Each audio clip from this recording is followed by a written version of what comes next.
Krásne dobré ráno želáme všetkým. Neviem ako ty, ja začínam pramenitou vodou. Nech mi nevyschne v krku. Dobrá, Kalištiek, ja by som si dnes ráno dal taký... Ideme za pánom docentom. Dobré ráno. Dobré ráno a skôr poradiť, pomôcť, alebo možno urobiť takú malú prevenciu. O malú chvíľu sa vám bude venovať pán docent. Ideme sa rozprávať o vianočnom čase, o čase, kedy si mnoho z vás povie, že darčeky chcem, deti chcem potešiť, zoberiem si aj pôžičku. Áno. Ako sa ale vyhnúť potom následným problémom, tak to je už otázka na docenta Branislava Friedricha. Dobré ráno. Dobré ráno všetkým pri obrazovkách. Dostanem zmluvu. No. Ale písmenka je 4-5 stránová, nemám čas. Písmenka sú malé.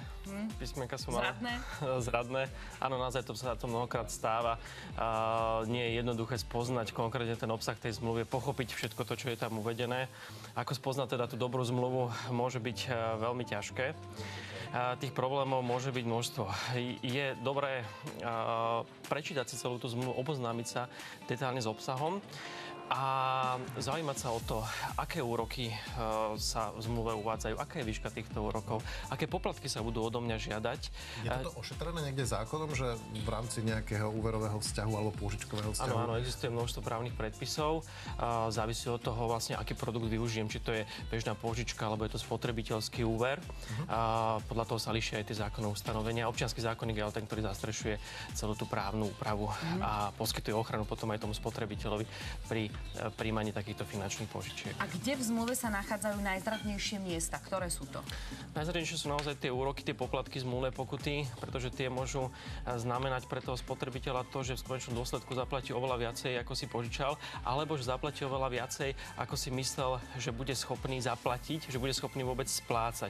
To sú potom tie kritické prípady, kedy ten spotrebiteľ skončí na súde, v rozhodcovskom súde alebo v všeobecnom súde. No a naozaj, ak nemôže splatiť, ak ten súd rozhodne o tom, že ale platiť má, lebo proste zmluva je platná, tak to môže skončiť exekúciou, čo môže byť dosť zlé. A nechráni nás občiansky zákonník pred tým, že môžeme podpísať ako vyslovene nevýhodnú a sebazničujúcu pôžičku? Chráni spotrebiteľov.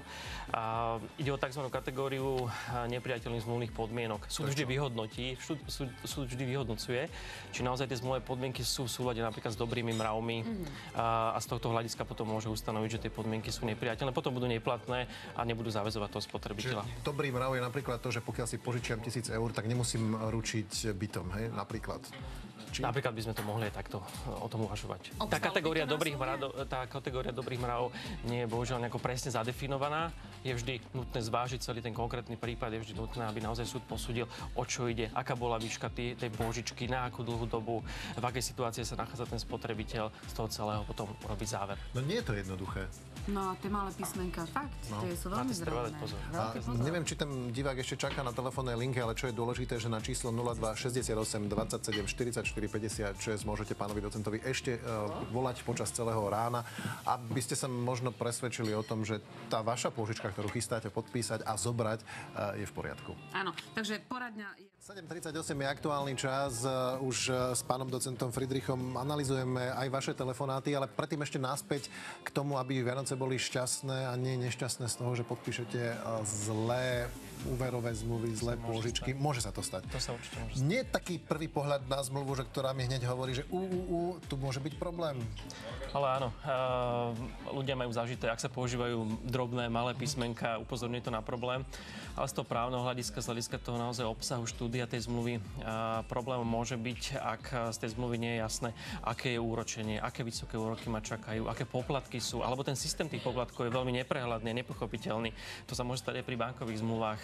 Neviem vlastne za čo a kedy budem platiť. To už je to riziko, to je ten zdvihnutý prst, kedy by som si mal dať pozor. Prípadne, keď je tá zmluva tak komplikovaná, že fakt sa stratím pri jej čítaní? Väčšinou to tak nebýva. Väčšinou to býva tak, že zmluva je jednoduchšia, ale odkazuje na rôzne prílohy, všeobecné obchodné podmienky a tie sú potom dlhé, komplikované aj s tými malými písmenami. Takže spozorniť, určite si preštudovať celý text zmluvy, ale aj týchto príloh všeobecných obchodných podmienok. Na čo sa najviac sťažovali ľudia, keď telefonovali? Najväčšie problémy boli spôsobené tým, že zobral som si pôžičku alebo spotrebiteľský úver, či už od banky alebo nebankovky, ale dostal som sa do nejakých rizikových životných situácií, ochorel som, strátil som zamestnanie, nemôžem splácať, čo mám teraz robiť. To boli tie najčastejšie. Existuje nejaká taká všeobecná rada, ako postupovať, alebo existuje vôbec nejaké zákonné ustanovenie, ktoré ľudí vo všeobecnosti chráni, aby sa nestali možno obeťami, nazvem to, že úžerníkov, to je až tak na hranici?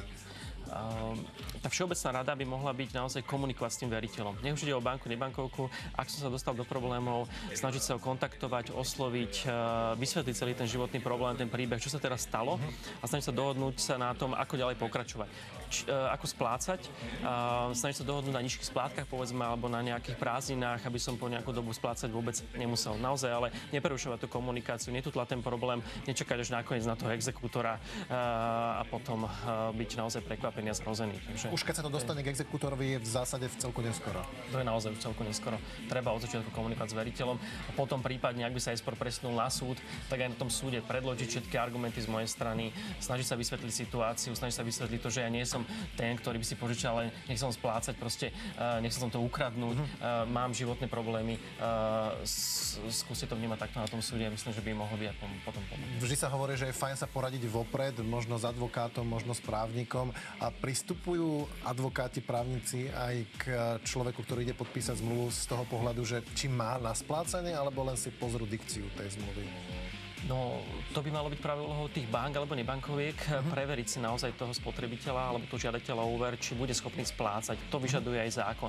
Ak sa tak nedeje, tak tam treba opäť spozornieť a povedať si, no toto asi nebude dobrá zmluva, alebo toto nejdem dobrým smerom a upustiť od toho. To boli praktické rady. Pána docenta si tu ešte chvíľu necháme. Môžete mu telefonovať na 02 68 27 44 56. Možno pomôže vyriešiť práve ten váš prípad. Nech sa páči, pokojne si